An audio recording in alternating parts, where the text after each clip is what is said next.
কাল জন্মাষ্টমীর পুজো আর আজকেই আমরা বেরিয়ে পড়েছি জন্মাষ্টমীর বাজার করতে। কালকে একদমই সময় হবে না, সকাল থেকেই ঠাকুরের কাজ করব, তার জন্য আগের দিনই চলে এসেছি।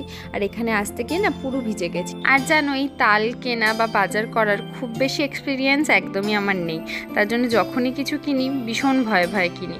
আর এখানে দেখো ঠাকুরের সাজসজ্জার জিনিস কত সুন্দর সুন্দর এসেছে।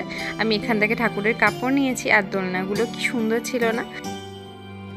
Hello everyone, welcome back to my channel নিয়ে আমি স্বপ্না। আর সবাইকে জানাই শুভ জন্মাষ্টমী। আর আজকে আমাদের বাড়িতেও পুজো আছে। এই এখন বাজে 1টা, আর আমি স্নান করে চলে এসেছি। এখন ঠাকুর ঘরে যাব। আমাদের বাড়িতে গোপাল নেই, আছে রাধা গোবিন্দ। আর এই প্রথমবার আমি রাধা গোবিন্দকে স্নান করা ঠিক করেছি, মনের মতন করে সাজাবো। ঠাকুরের স্নানের জন্য আমি এখানে দুধ, মধু, গঙ্গার জল আর এই সমস্ত দিয়ে ঠাকুরকে স্নান করিয়েছি। আর তার সঙ্গে দিয়েছি চন্দনের পাউডার। আর ঠাকুরের স্নানে তো একটু তুলসী পাতা আর অগরু তো লাগেই।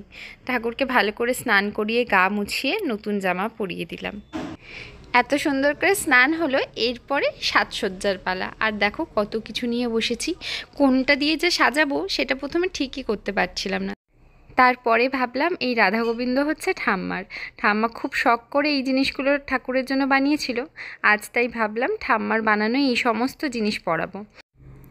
আর ঠাকুরকে সাজাতে গিয়ে যে কখন সময়টা কেটে গেছে বুঝতেও পারিনি। ঠাকুরের এই ছোট্ট ছোট্ট জিনিসগুলো আমার যে কতটা ভালো লেগেছে, আর তোমাদের কেমন লাগছে অবশ্যই কমেন্ট করে জানি। ঠাম্মার বানানো এই মুকুটটা পরাবো নাকি এই কেনা মুকুটগুলো পরাবো বুঝতেই পারছিলাম না। তারপরে অবশেষে সোনার মুকুটটাই পরালাম।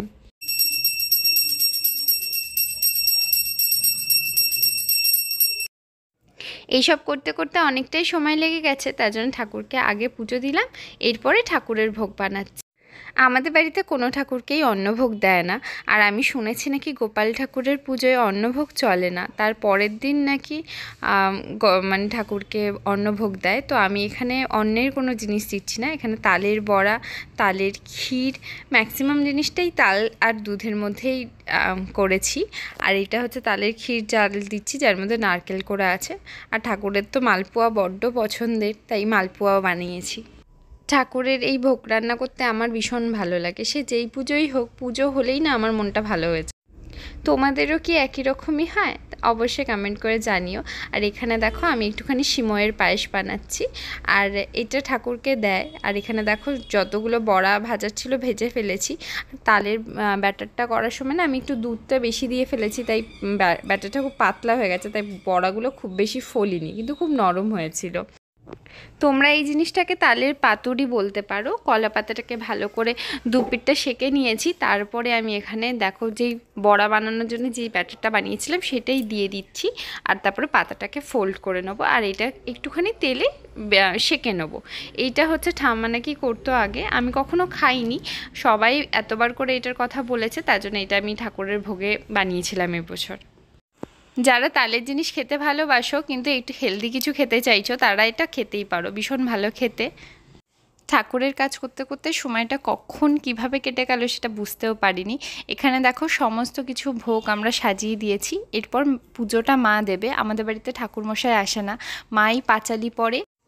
সন্ধেবেলা ঠাকুরকে ভোগ সাজিয়ে দেওয়া হয়, পাঁচালি পড়ে। আর এইভাবেই আমাদের পুজোটা বরাবর হয়। আমার বাপের বাড়িতেও আমি এইভাবেই মাকে পুজো করতে দেখেছি, আর এখানে আমার শাশুড়ি মাও তাই করে। আর এখানে হচ্ছে মা পাঁচালি পড়া শুরুও করে দিয়েছে।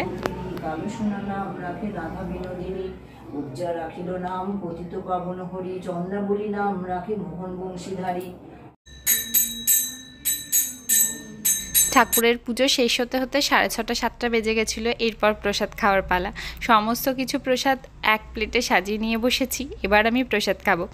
আর আজকের ভিডিওটা তোমাদের কেমন লেগেছে অবশ্যই কমেন্ট করে জানিও। আর তোমাদের পুজো কেমন কাটলো সেটাও জানাতে ভুলো না। চলো আজ আসি।